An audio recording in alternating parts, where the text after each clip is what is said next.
waxaad soo furtay mid ka mid ah accountskaaga sida social media ama bangi waxaadna gelisay macluumaadkaaga sida username-ka iyo passwordka kadibna inta ayaad taabatay oo sidaas ayaad ku adeegsatay balse waxaadan ogeyn in passwordkaaga iyo username-kaaga yahay gacanta u galay hackers sidee ay taasi u dhacday hackersku uma baahna inay jabiyaan passwordkaaga mararka qaar waxay ka garenayan xarafkasta oo keyboardkaga tabato ama aad qortid waxaynu muqalkenan kusoo qaadanaynaa wax loo yaqano Keyloggers-ka sida u shaqeeyaan sida hackersku adeegsadan iyo qodobka ugu muhimsan oo ah sidaas ilalinkarta una taxadiri karto Keyloggers-ka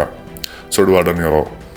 Keyloggers laga soo gaabiyay Keyloggers waa software ama hardware labadaba uu noqon karaa kaasoo si qarsoodi ah u garenayan xarafkasta oo aad keyboardkaga riixdo hackerskuna waxay u adeegsanayaan inay ku xadaan passwordska nambarada accountska sida credit card oo kale fariimaha ama qoraalada la isweydarsanayo iyo dhammaanba wax kastoo keyboardka lagu qoro oo garenayan Keyloggers-ku iyadoo aan la dareemin Keyloggers-kuna waxay u jiraan software ahaan kaasi oo soo galaya kombiyuutarkaaga ama taleefankaaga iyo hardware ahaan sida nooca USB-ga ah oo kale Keyloggers-kuna waa mid ka mid ah khiyaanooyinka qadiimka ah ee la xilligan ay hackersku isticmaalaan ayna adag tahay in dadku baraarugaan oo ay ka taxadiraan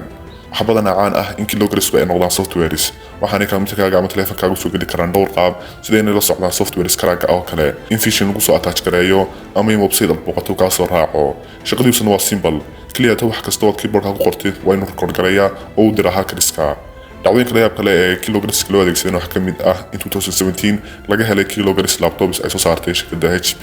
Keyloggers-kaasina waxay ku qorsoonaayeen graphics-ka qaabilsan codka kuwaas oo si default ah ugu jira kombiyuutarada haddaba sidee aad u ogaan kartaa in Keyloggers ku jira kombiyuutarkaaga ama taleefankaaga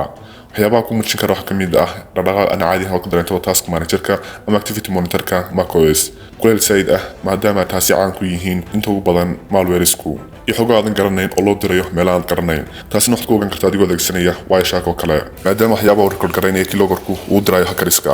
waxaa sidoo kale Keyloggers qaar lagu garan karaa inaad culays ka dareentid keyboardka oo soo yardaaho markaad xaraf taabatiin sidaas kaga ilaaliso in Keyloggers uu soo galo kombiyuutarkaaga waxaad ugu horeyn ka taxadirtaa inaad download garaysato softwareska karaga ah ama aan la aqoon waxay yihiin inta ugu badan Keyloggers softwareska ah waxaa lagu soo daraa softwarada karaga ah